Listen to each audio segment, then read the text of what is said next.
ನಿಮಗೆಲ್ಲರಿಗೂ ತಿಳಿದಿರುವಂತಹ ಕುಮಾರಿ ಭಾಗೀರಥಿ ಮುರುಳ್ಳಿ ಅವರು ಕಳೆದ 2.5 ವರ್ಷದಿಂದ ಜನಾನುರಾಗಿಯಾಗಿ ಯಾವುದೇ ಒಂದು ವಿವಾದಗಳಿಲ್ಲದೆ ಅಜಾತಶತ್ರುವಾಗಿ ನಮ್ಮ ಸಮುದಾಯದ ಹೆಮ್ಮೆ ಎಂಬಂತೆ ಅವರು ಸಮುದಾಯದೊಂದಿಗೆ ಹಾಗೂ ಎಲ್ಲ ತನ್ನ ಶಾಸಕೀಯ ನೆಲೆಗಟ್ಟಿನಲ್ಲಿ ಎಲ್ಲ ಕೆಲಸಗಳನ್ನು ಭಾರಿ ಅಚ್ಚುಕಟ್ಟಾಗಿ ಮಾಡಿಕೊಂಡು ಹೋಗ್ತಾ ಇದ್ದಾರೆ.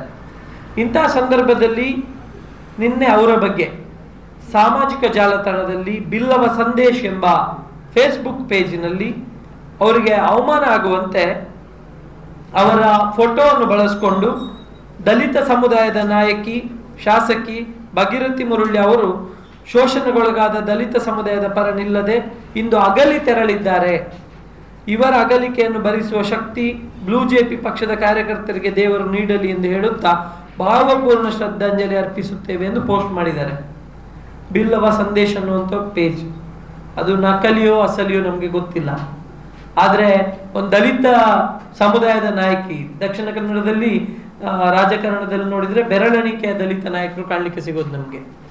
ಇಲ್ಲಿ ಅಷ್ಟು ದಲಿತ ಹಿತಾಸಕ್ತಿಗಳನ್ನು ಬದಿಗಿಡಲಾಗಿದೆ. ಅಂತ ಪರಿಸ್ಥಿತಿಯಲ್ಲೂ ಕೂಡ ತನ್ನ ಶ್ರಮದಿಂದ ತಾನೊಂದು ರಾಜಕೀಯ ನೆಲೆಯಲ್ಲಿ ನಿಂತಿರುವಂತಹ ನಮ್ಮ ಆದಿದ್ರಾವಿಡ ಸಮುದಾಯದ ಶಾಸಕಿಗೆ ಅವರಿಗೆ ಶ್ರದ್ಧಾಂಜಲಿಯನ್ನು ಬಯಸ್ತೇವೆ ಅಂತ ಸಾಮಾಜಿಕ ಜಾಲತಾಣದಲ್ಲಿ ಪೋಸ್ಟ್ ಮಾಡಿದ್ದಾರೆ.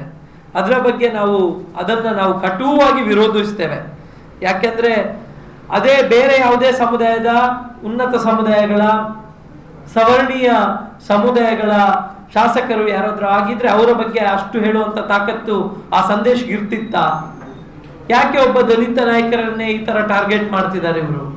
ನಾವಿದನ್ನ ಪಕ್ಷಾತೀತವಾಗಿ ಖಂಡಿಸ್ತೇವೆ. ಯಾವುದೇ ಪಕ್ಷದ ಪರವಾಗಿ ನಾವಿಲ್ಲಿ ಮಾತಾಡಲಿಕ್ಕೆ ಬಂದಿಲ್ಲ.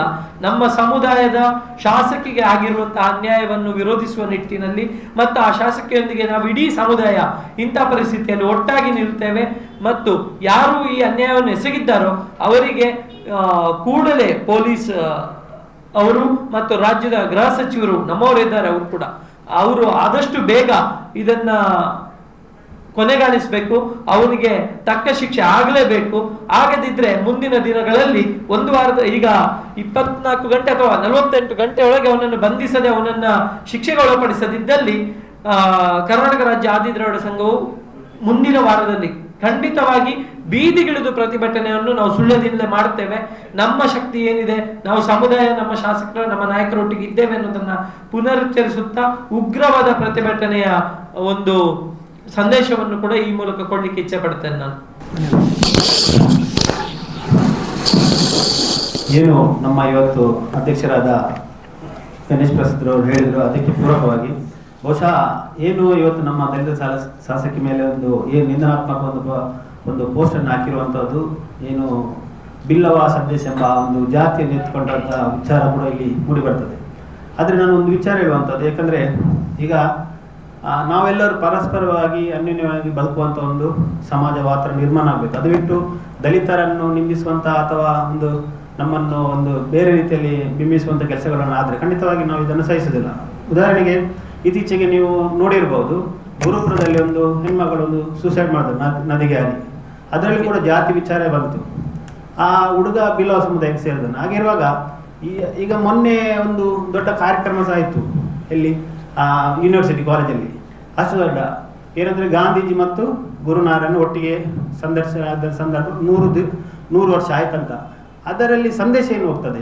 ಈಗ ಇಂತಹ ಮನಸ್ಥಿತಿಗಳು ಅಲ್ಲಿ ಇನ್ನೂ ಕೂಡ ಜೀವಂತ ಆಗಿರುವಾಗ ಅದರ ಸಂದೇಶ ಏನು? ಆ ಕಾರ್ಯಕ್ರಮದ ಅರ್ಥ ಏನಾಯಿತು?